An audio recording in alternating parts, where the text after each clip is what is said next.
Digo que es el devoramiento y dilatación, que corresponde desde que se inicia el trabajo de parto hasta que el feto se va a producir el periodo expulsivo, o sea, el segundo periodo de trabajo de parto. Y en este primer periodo de trabajo de parto hemos visto que tiene dos fases, ¿no es cierto? Una fase latente y una fase activa. Y es en la fase activa donde nosotros vamos a aperturar el partograma, que hemos visto con un grupo en la parte práctica. Bueno, el grupo de lunes todavía no hemos visto eso, ¿no? ¿No? Bueno, nos falta eso. ¿Bien? Hemos visto el segundo periodo del trabajo de parto, que es el periodo expulsivo. La manera de la atención del parto, qué características, qué condiciones tiene que tener la habitación, un lugar donde vamos a realizar la atención del parto, ¿no es cierto? Desde la asepsia, la licencia, tanto para el paciente como para el personal de salud, ¿ya? Y qué cuidado tenemos que tener nosotros durante la atención del parto, ¿cierto? Ya les dije que una de las principales funciones del médico obstetra o del médico o del personal de salud que va a atender un parto es la protección del periteo. ¿Para qué? Para así evitar los probables desgarros que haya del canal vaginal, ¿ya? Y de la región perianal. Bien, una vez que se ha expulsado el feto hacia el exterior, ahí termina el segundo periodo de trabajo de parto. Y va a dar inicio al tercer periodo de trabajo de parto, que es el alumbramiento, ¿ya? En este tipo de alumbramiento vamos a ver las etapas que tiene el alumbramiento, ¿ya? Comienza con el desprendimiento placentario, el desprendimiento de la membrana, el descenso, la expulsión y tipos de desprendimiento que existen del desprendimiento placentario. Y nos vamos a dar cuenta por el sangrado, por la forma en que sale la placenta hacia el exterior. ¿Ok? Bueno, vamos.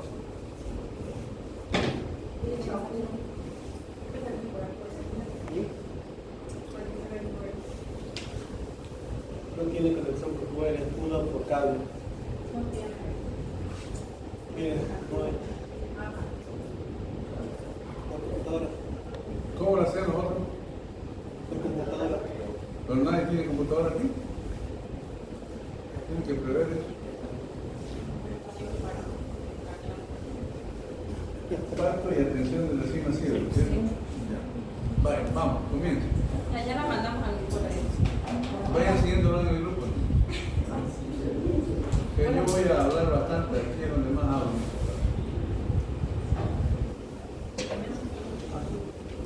Bueno, buenas tardes. Nosotros vamos a hablar acerca del tercer periodo de parto y el alumbramiento y atención del recién nacido.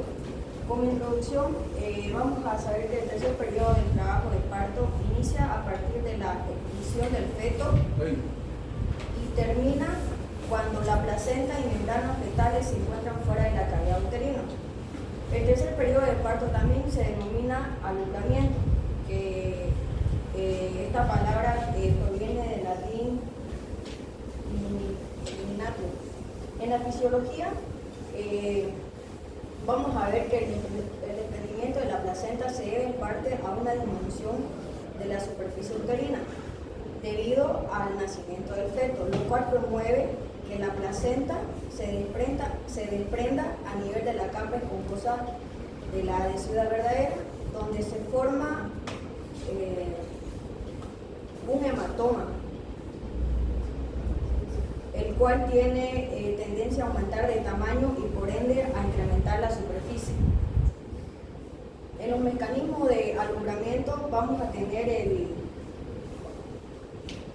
Baudelotke, que esto viene a ser la formación del coágulo en una zona marginal o lateral. Se inicia desde el despegamiento placentario y se extiende hacia toda la periferia. El otro sería el Baudelotke. Se produce en un 70% de los casos y es lo opuesto fruto al tipo de Ruca. Se caracteriza por el desprendimiento de la placenta en su centro, formando un hematoma que ayuda a que se desprenda más fácilmente. La placenta se expulsa primero con la cara fetal hacia afuera y el sangrado es tardío después de la expulsión de la placenta. En la fase de alumbramiento, en el tercer periodo, sería la fase latente, la fase de contracción, fase de desprendimiento y fase de expulsión. Como fase latente viene a ser lo posterior a la salida del feto, contracción del miómetro. En la fase de contracción es donde el miómetro del lecho placentario se contrae.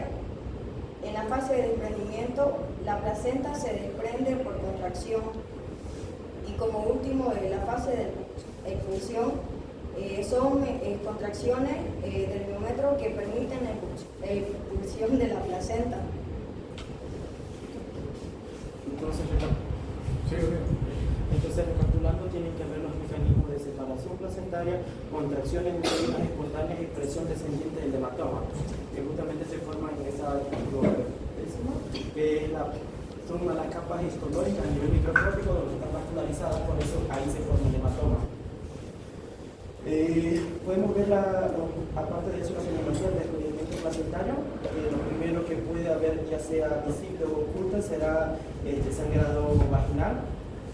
Tenemos que estar pendiente que la cantidad máxima de hematoma debe ser de 500 ml. Luego pueden venir los dolores, que pueden indicar de que ya está en el proceso de la expulsión de la placenta, como el dolor uterino y abdominal, que tienen que ser súbitos, fuertes y continuos. Podemos tener alteraciones uterinas, como cambios en las contracciones de mayor a menor intensidad, incluso cuando el trabajo de parto activo ya ha cesado. También tenemos aumento del tono basal uterino, detectadamente mediante monitorización, y también tenemos que hacer el tacto para ver si está contraído o no, porque un útero atónico tiende a tener una hemorragia postparto en mayor frecuencia. Ahí se usan los tónicos como la oxitocina. También tenemos los compromisos de materno-fetal, como taquicardia, hipotensión, shock hipovolémico y en algunos casos alteraciones en la coagulación, que puede haber desde una coagulación intravascular diseminada y el sufrimiento fetal en patrones anormales de cardiografía.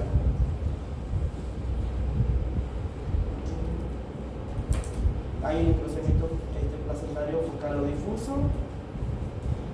Y hay muchos diagnósticos diferenciales, hay que tener en cuenta de todo eso, pero por eso es que para evitar toda esta parte de la semiología y lo que pueden haber complicaciones se decide mucho con la clínica. Y para evitar todo eso se maneja el protocolo de alumbramiento activo para que evitemos todo eso y la pérdida hematógena. Y la conducta inmediata por alumbramiento, que es básicamente lo que acabo de decir, la revisión placentaria para ver el tono del útero, si está contraído, si no está contraído, para evitar la pérdida de sangre. La evaluación de la involución uterina, obviamente el feto ha salido, entonces podemos ver igual como un signo el tema del abdomen globoso, que va, mientras más globoso está, significa que la placenta va bajando un poco más. La inspección del canal del parto, justamente lo que usted decía, para evitar los lecanos, todo lo que pueda haber. Un tema de monitoreo materno, los signos vitales, el contacto piel con piel y todo eso pasa por el proceso. El manejo activo es el recomendado. Tenemos diferentes tipos de manejos, ahorita los voy a mencionar, que son el alumbramiento espontáneo fisiológico, que también se puede hacer el alumbramiento dirigido o el activo, que es el que se usa en los hospitales más que todo, que se administra la diferencia que se usa en los telefónicos, como la oxitocina de 10 unidades internacionales intramuscular y de 5 a 10 dentro del primer minuto por parto. También tenemos el alumbramiento manual, que ya se indica más que todo cuando hay complicaciones severas, que hay que sacarlo, y en un caso más grave sería, si ocurre una complicación en el parto, sería directamente una cesárea.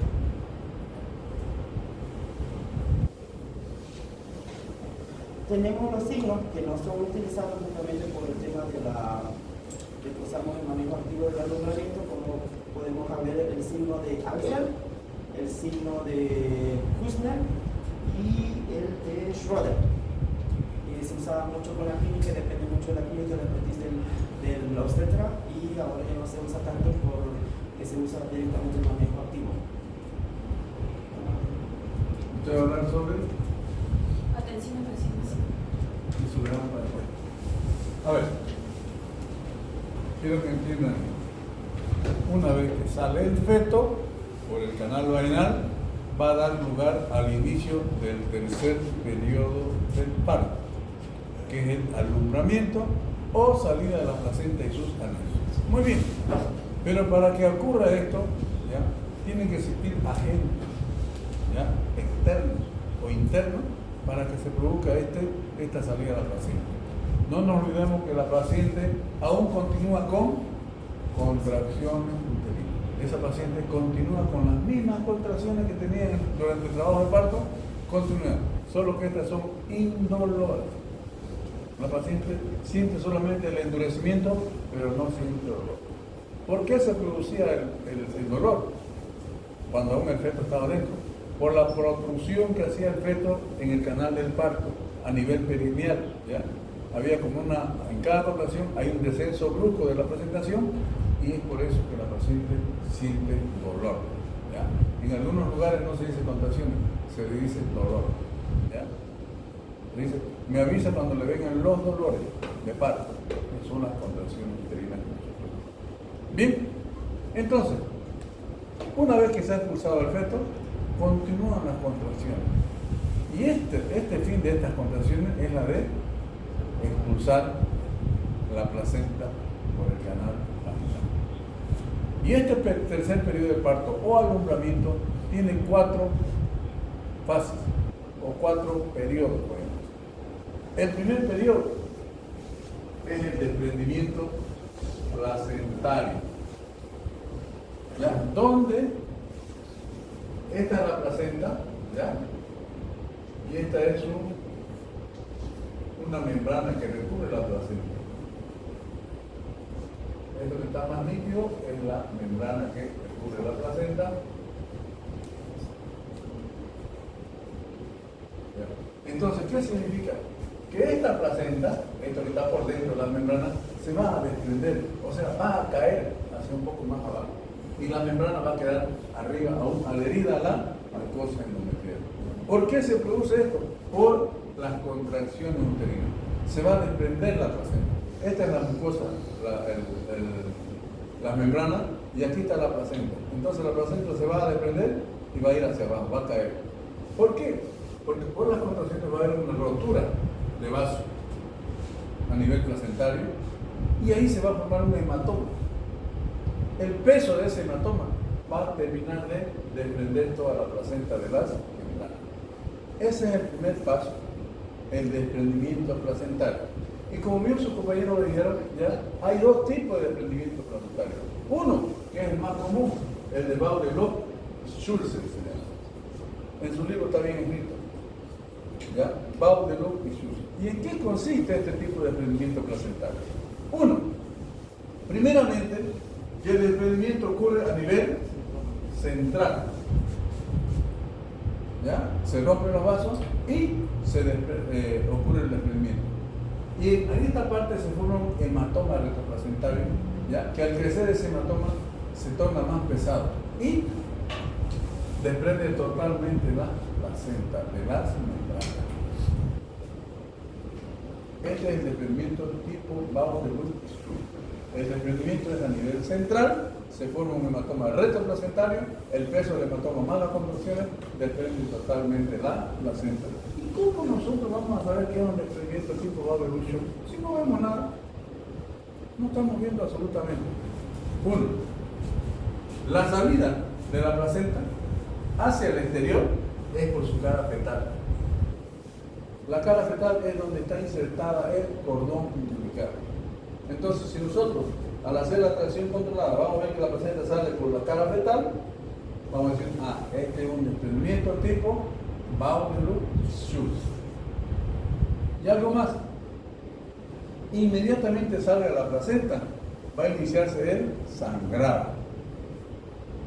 Entonces, ¿qué son las características del desprendimiento tipo Baudelot-Schulze? Uno, el desprendimiento a nivel frontal se forma un hematoma que depende totalmente de la placenta. La salida de la placenta es por la cara fetal y el sangrado es al final. ¿Está claro? Un tipo de desprendimiento. Dos, desprendimiento tipo umbilical. En este tipo de desprendimiento, ¿ya? El desprendimiento de la placenta ocurre a nivel de los bordes. No es a nivel del centro, a nivel de los bordes. Ya sea aquí o ya sea aquí. Se desprende, igualmente se forma un hematoma.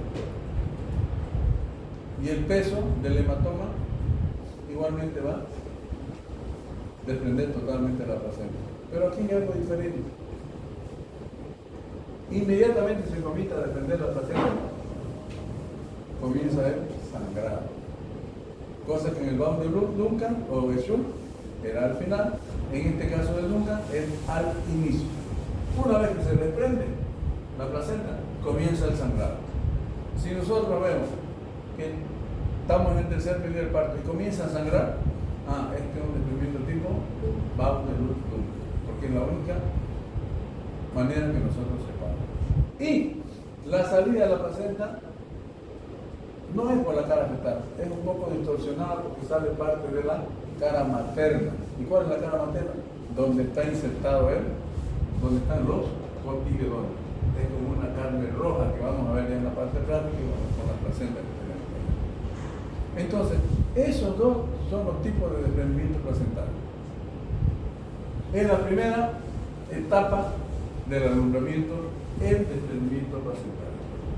Luego, una vez que se ha desprendido totalmente la placenta, el peso de la placenta más las contracciones uterinas van a desprender las membranas. O sea, estas membranas que requieren la placenta se van a desprender de la mucosa endometrial. Entonces la placenta va a quedar totalmente desprendida de la mucosa endometrial. Esa es la segunda etapa del alumbramiento. La tercera etapa del alumbramiento es el descenso. Ya la placenta, toda esta placenta, desciende del cuerpo hasta el segmento inferior de la placenta, del cuerpo uterino, y por último se va a exteriorizar hacia el canal vaginal. Y la cuarta etapa es la expulsión. La expulsión es cuando sale la placenta afuera ya del canal vaginal, cuando sale totalmente la placenta del canal. Y ahí se termina el tercer periodo de trabajo de parto o periodo de alumbramiento. ¿Alguna duda al respecto? ¿Han entendido? Bien. Entonces, ¿qué esperamos nosotros después de que ocurra el alumbramiento? A ver, ¿qué piensa? ¿Qué espera usted, Chauqui, una vez que sale la placenta? Una vez que sale la placenta, ya se tiene lo que es exactamente cortar el cordón umbilical que se conecta con No, pues si ya hemos cortado el cordón umbilical, ya salió la placenta. ¿Qué esperamos? Ya se terminó los periodos del parto, los 3 periodos.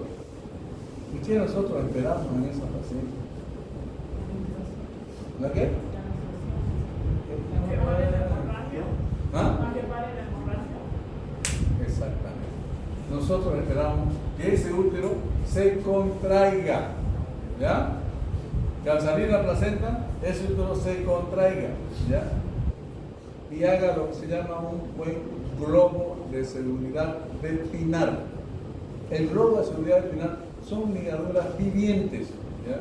Que tienen la función de, al contraerse el cuerpo uterino, todos esos grandes vasos que estaban cruentos en el cuerpo uterino, en la mucosa endometrial, al cerrarse, al contraerse, esos vasos se cierran y entonces cesa el sangrado. ¿Qué pasaría si ese cuerpo uterino al salir a la placenta no se contrae? ¿Qué puede pasar?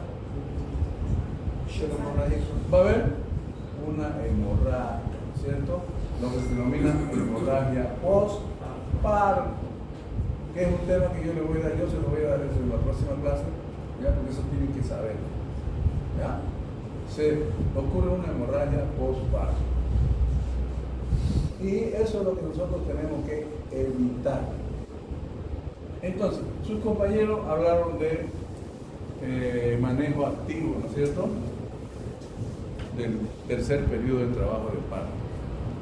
Para que nosotros evitemos las hemorragias, ¿ya?, después de que ha salido la placenta, que la hemorragia es una de las causas de mortalidad, la primera causa de mortalidad materna en el mundo. Las mujeres decían, se murió de parto, no se mueren de parto, se mueren por hemorragia, la hemorragia los mata. ¿Ok? Si no sabemos atender a una paciente con hemorragia por parto, estamos listos, la paciente se nos va a morir. Ustedes saben que el parto es normal.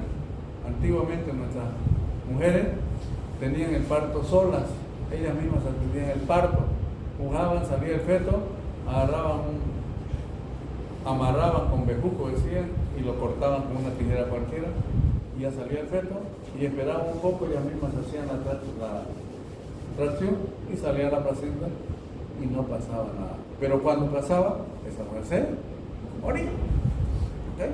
Entonces, hoy en día nosotros tenemos que evitar eso. Y una de las primeras medidas para evitar las hemorragias postparto es la... ¿Qué viene acá? No. Bueno, esto ya lo tiene, ¿no? Es el manejo activo del tercer periodo del parto, que se denomina MATE. Bien, hoy en día en todos los partos, ya sean partos vaginales o partos cesáreos, se debe realizar el manejo activo del tercer periodo del parto. ¿Y en qué consiste el manejo activo? Primeramente, la literatura habla de que inmediatamente salga el hombro anterior, ¿ya?, el hombro anterior, nosotros debemos colocar una hormona que es la oxitocina. Pero siempre tenemos que tener seguridad que dentro de la cavidad uterina no exista otro feto, porque ya hemos tenido desagradables sorpresas en pacientes que vienen en periodo expulsivo a un centro hospitalario, que de la calle pasan directamente a la sala de parto, se atiende el parto, ¿ya?, se atiende el parto, sale el hombro anterior, colocamos la hormona, sale ese feto, y cuando acordamos tenemos otro feto dentro de la cavidad uterina, y ese otro se nos ha contraído. Muchas veces nos vemos obligación de realizar un parto cesárea porque ese otro no se relaja. Entonces, si nosotros tenemos certeza de que es un solo feto, ya comenzamos el manejo activo cuando salga el hombro anterior. Sale la cabecita, ¿no es cierto?, el desprendimiento, y después hemos dicho que el sexto mecanismo del parto es la salida de los hombros, ¿no? Pero primero sale el hombro anterior y después el posterior. Inmediatamente sale el hombro posterior, vamos a colocar por vía intramuscular una hormona que es la oxitocina, de una dosis de 10 unidades internacionales por vía intramuscular.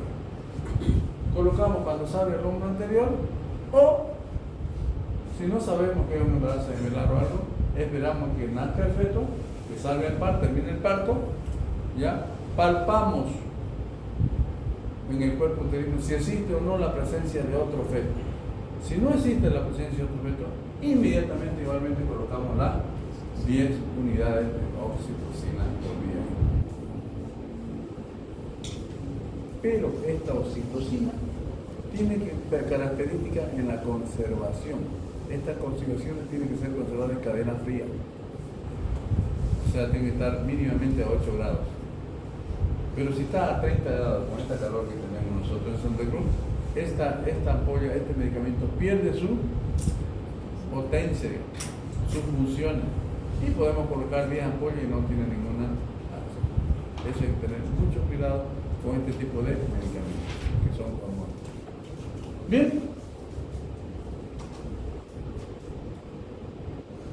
Me dice, doctor, en mi centro no tengo oxitocina. ¿Qué hago? Podemos utilizar derivados del tornosuelo de centeno. Es la metilergonovina, más conocido como el nombre de ergotrate, que viene de 0,2 miligramos, inyectable, y colocamos por vía intramuscular. En vez de colocar la oxitocina, que no la tenemos, le colocamos el ergotrate por vía intramuscular. Igualmente tiene las mismas características que tiene ser una cadena de.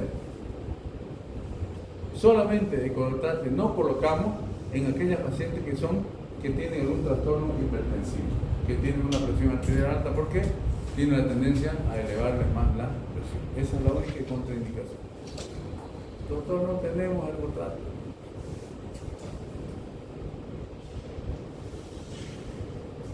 Pero sí tenemos las prostaglandinas, que es el famoso Cytotec, ¿cierto? ¿Quién no conoce el Cytotec? ¿No conocen? Bueno.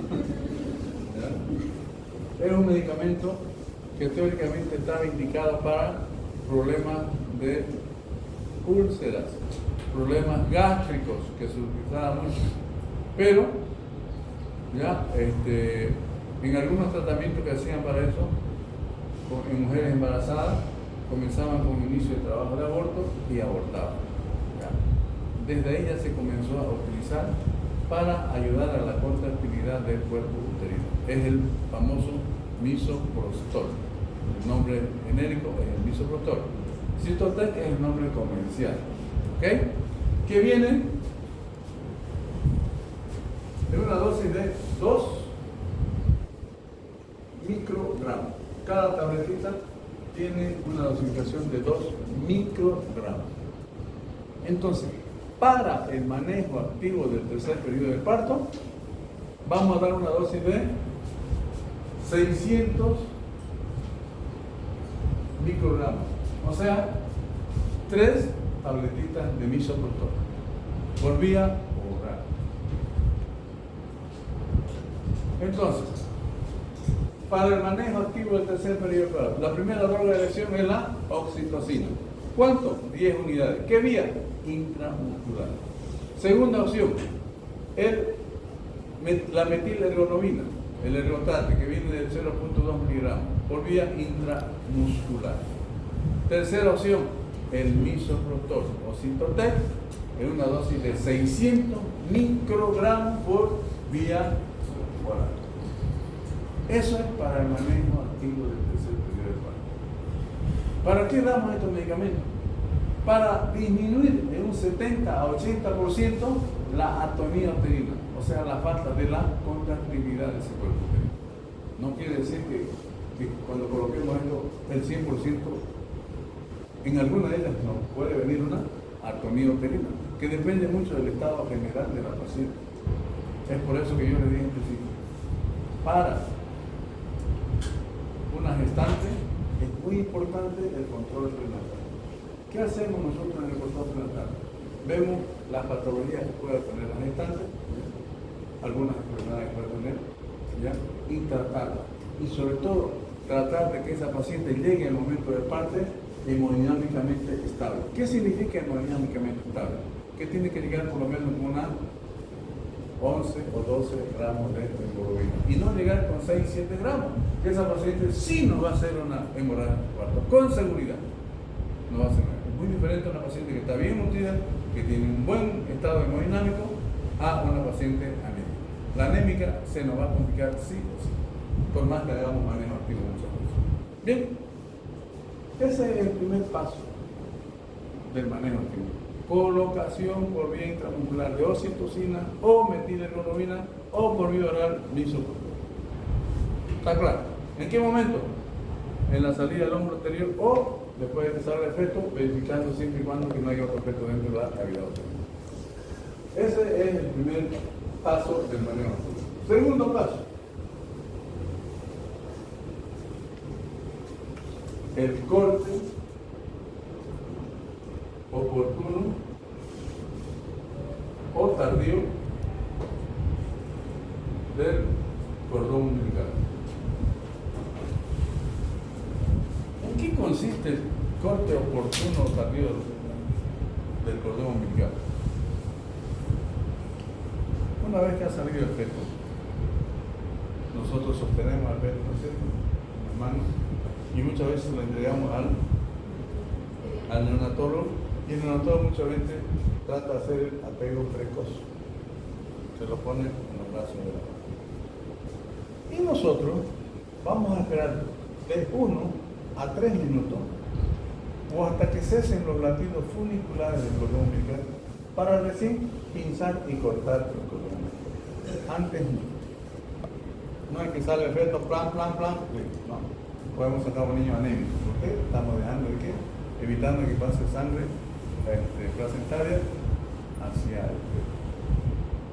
Entonces, esto es lo que se denomina el corte oportuno o tardío del cordón umbilical, de 1 a 3 minutos o hasta el cese de los latidos funiculares. Doctor, ¿y por qué no podemos cortar el cordón precozmente? Sí, hay indicaciones. 1, si estamos ante una hemorragia, si estamos ante un sufrimiento fetal, si estamos ante una madre portadora de una enfermedad viral tipo HIV. Entonces ahí nosotros pinzamos y cortamos precozmente para disminuir el riesgo de la transmisión vertical madre-niño. Igual si es una madre portadora de hepatitis, lo mismo. Solamente en esos casos nosotros realizamos el corte precoz del cordón umbilical. En los otros casos, no. Corte tardío oportuno del cordón umbilical. ¿Por qué? Porque así nosotros dejamos que pase sangre materna hacia el feto y no tengamos un niño anémico.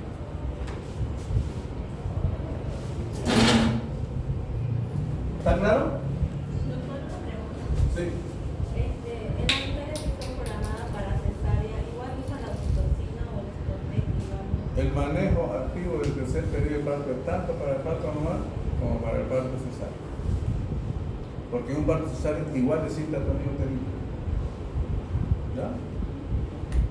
3. Una vez que ya ha salido el feto, ya hemos colocado la oxitocina, hemos hecho el corte oportuno del cordón umbilical, ¿ya? El cordón umbilical lo tenemos pinzado. Aquí lo tenemos pinzado, ¿cierto? Entonces nosotros, ¿ya?, vamos a hacer lo que se llama la tracción controlada del cordón umbilical. ¿Qué significa eso? Que nosotros vamos a tener el cordón aquí y vamos a hacer una tracción. Vamos a traccionar hacia abajo, vamos a traccionar y con esta mano vamos a hacer una contracción del cuerpo uterino. ¿Por qué? Porque si nosotros traccionamos muy fuerte, podemos provocar una inversión uterina. ¿Qué significa inversión uterina? Que el útero se nos vuelca. Como calcetín. ¿Ya? Se vuelca. Y tenemos la placenta por delante y el útero por delante. Y eso nos puede provocar un shock hipovolémico y una probable muerte si no actuamos. Entonces, la tracción controlada del cordón umbilical, ¿ya?, tiene su momento de realizarla, no es en cualquier momento. Se la realiza solamente cuando el útero está contraído. No nos olvidemos que las contracciones aún persisten después del parto, ¿no es cierto?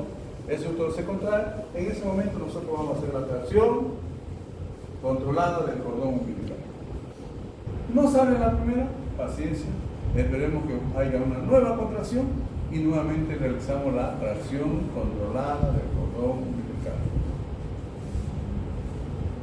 Una vez que salga la placenta, ¿ya?, nuestro ayudante que está con nosotros va a ser el cuarto paso del manejo activo, que son los masajes uterinos. ¿Qué significa eso? Cada 15 minutos el ayudante va a hacer masaje uterino. ¿Para qué? Para ayudar a la contractilidad de ese cuerpo uterino, para que esa contracción uterina mejore. ¿Ya? ¿Y cuánto tiempo lo hacemos? Lo hacemos 1 minuto cada 15 minutos. ¿Durante qué tiempo? Las 2 primeras horas del puerperio.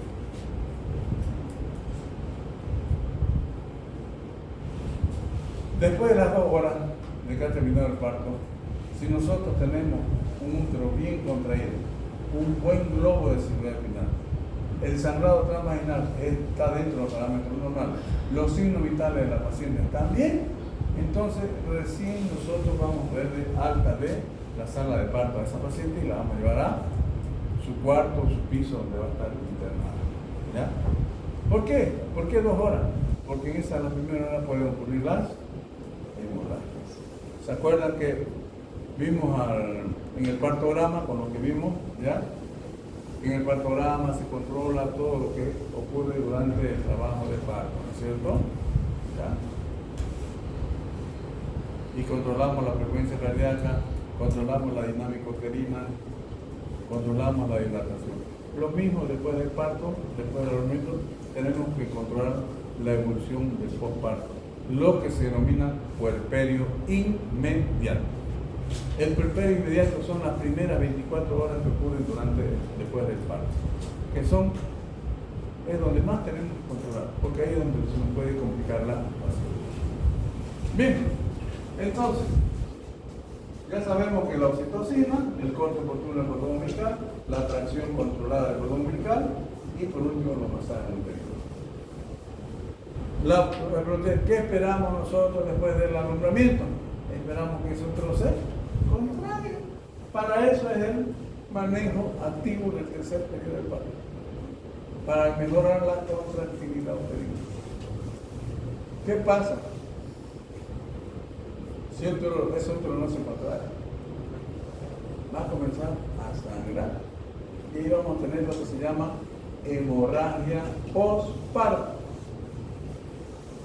Y nosotros por eso tenemos que saber las causales de la hemorragia postparto. ¿Por qué sangra la paciente después del parto? Tenemos 4 causales que lo vamos a ver en la próxima clase, que lo voy a explicar. Y vamos a aprender también cómo debemos tratar cada caso. El 70% de las hemorragias postparto es por atonía uterina. ¿Qué quiere decir? Falta de contractilidad del cuerpo. Un 20% es por trauma del canal cérvico-vaginal. Un 9% por resto de membranas placentarias dentro de la cavidad uterina. Y un 1% por trastornos de la ovulación. ¿Ya? Entonces, a ver, usted, una vez que sale la placenta, ¿qué cree que hacemos con la placenta? ¿Lo que haría usted? En algunos casos se mueve a No, de eso de la mujer, olvídese. Usted como médico, ¿qué hace inmediatamente? ¿Qué haría? Cortar los se cotiledones. saca el líquido del cordón umbilical para analizar y después se... No, eso es otra cosa, ya otro examen. ¿Qué Los hacemos cotiledones. nosotros después de un parto? Tenemos que revisar esa torta placentaria. ¿Ya? Primero vamos a revisar por la cara fetal y luego por la cara materna.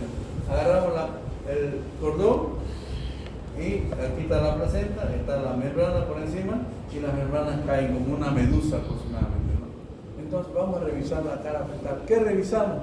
Si las membranas placentarias se encuentran íntegras, que no falta un pedazo de membrana. ¿Por qué? Porque si falta, ¿qué significa? Que se quedó dentro de la cavidad uterina. Luego, volcamos la torta placentaria y vemos la cara materna. La cara materna es donde están insertadas todos los cotiledones placentarios, que según la literatura son 30 hasta 40 indígenas. ¿Qué tenemos que revisar ahí? Que no falte ningún cotiledón, que todos los cotiledones estén en la placenta. Porque si falta uno o dos, ¿qué significa? Que se quedó dentro de la cavidad uterina. ¿Y qué nos puede provocar eso? Hemorragia. Y a la larga, infección. ¿Ok? ¿Han comprendido? A ver, ahorita vamos a ver lo de... Eso lo ven ustedes en pediatría también, ¿verdad? A ver, jóvenes, la próxima clase me van a un alumno, un solo alumno, o dos, más, un alumno. Un solo alumno me va a dar puerperio. El puerperio se divide en puerperio inmediato, que son las primeras 24 horas, el puerperio mediato o propiamente dicho, que va desde el primero hasta el 10º día, el puerperio alejado, que va de los 10 días hasta los 42 días, y el puerperio tardío, que va de los 42 días hasta los 365. Son conceptos básicos que puede pasar en casa. Eso lo puede dar en, qué sé yo, 5 minutos, 10 minutos. Y después, ya, yo les voy a dar el tema de hemorragia postparto. Y vamos a ver todas las complicaciones de lo que estamos viendo aquí y qué medicamento debemos utilizar para solucionar ese problema. ¿Ok? Otra cosita. Yo tengo un taller del Ministerio de Salud a mi hospital que es lunes, martes, jueves y viernes. Y es en la tarde. ¿Ya? Lunes de 2 a 6, martes de 2 a 6, jueves de 2 a 6 y viernes de 2 a 6. El único día libre que tenemos es el día miércoles, o sea, el día de la clase teórica que vamos a pasar y vamos a ver ese tema de puerperio y hemorragia postparto. ¿Ya? ¿Quién no ha puesto todavía? Necesito solamente uno, porque es cortito. ¿Quién la puso?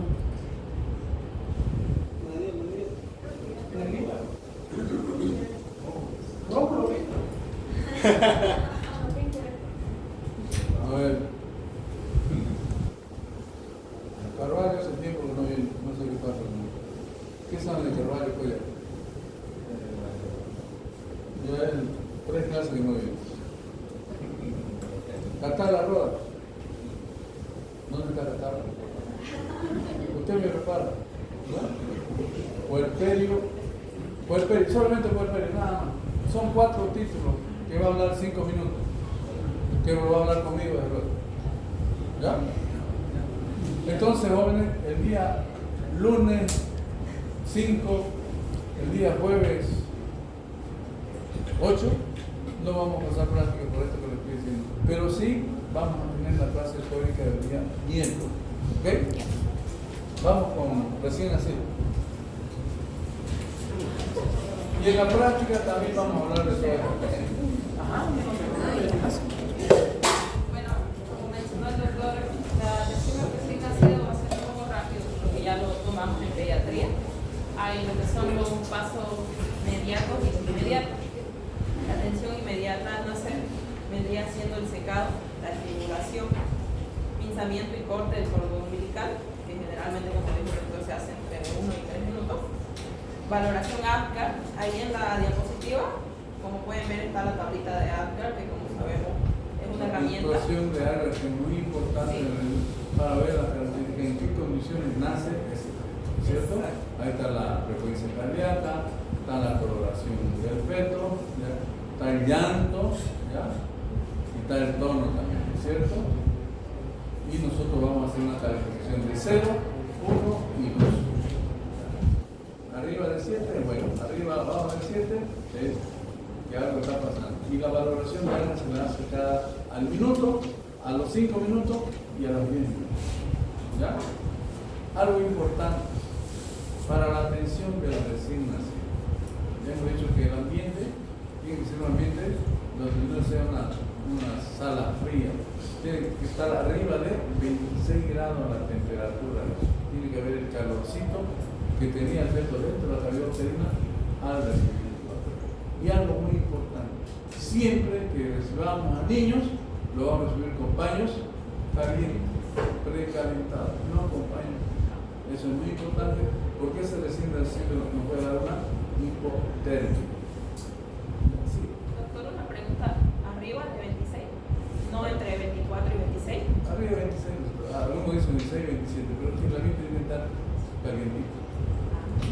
utilizamos aire acondicionado en esa sala de parto? O lo prendemos después de sale el frente y lo metemos en la incubadora. Porque no se olviden, si van a ver ustedes a los recién nacidos, lo primero que piden, su ropita. Le ponen su ropita y los envuelven en una bolsita. No solamente lo de su cabeza. ¿Por qué? Por el calor que tienen que tener esos recién nacidos.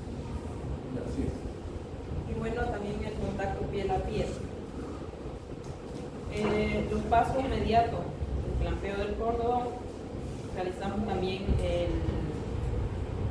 la antropometría del recién nacido, pesamos al bebé, lo medimos y también hacemos lo que es perímetro cefálico.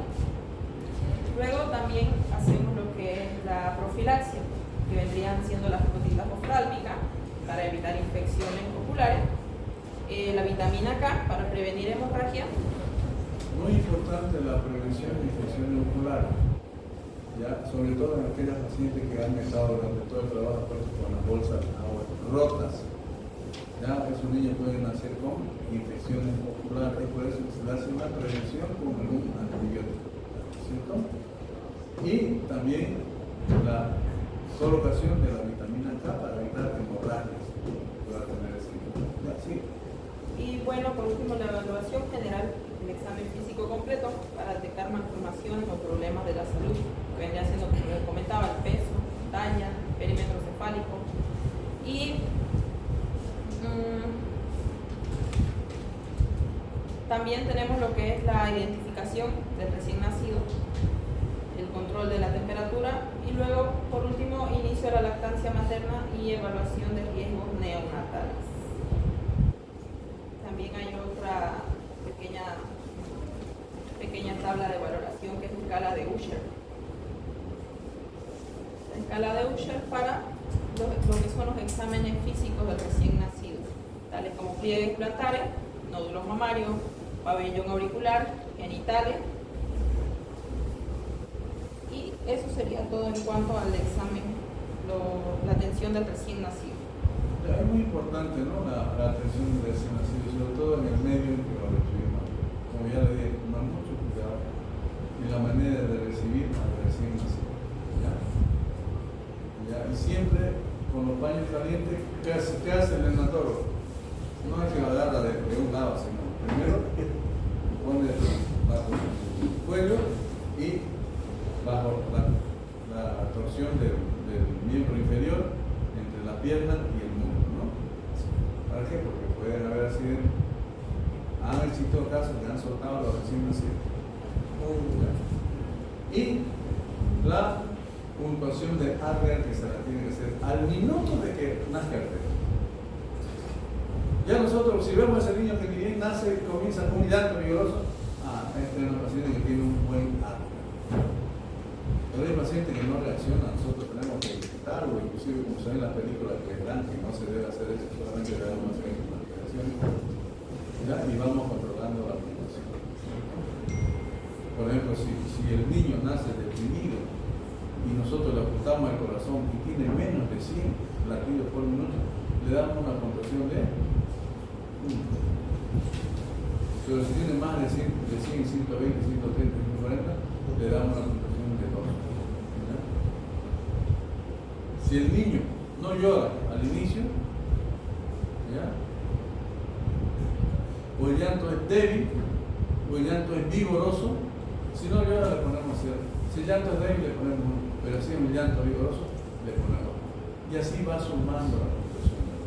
Es de la escala hasta 10. Lo ideal sería que todos nazcan con 10, ¿sí? Pero la mayoría lo hacen entre 7 a 10. ¿Ok? ¿Alguna pregunta de lo que hemos visto hoy? ¿Está claro?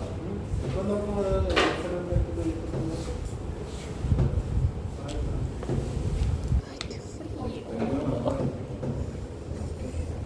Entonces, su examen práctico, como mañana va a haber clase mañana, la próxima semana tampoco, entonces, ¿cómo va a quedar?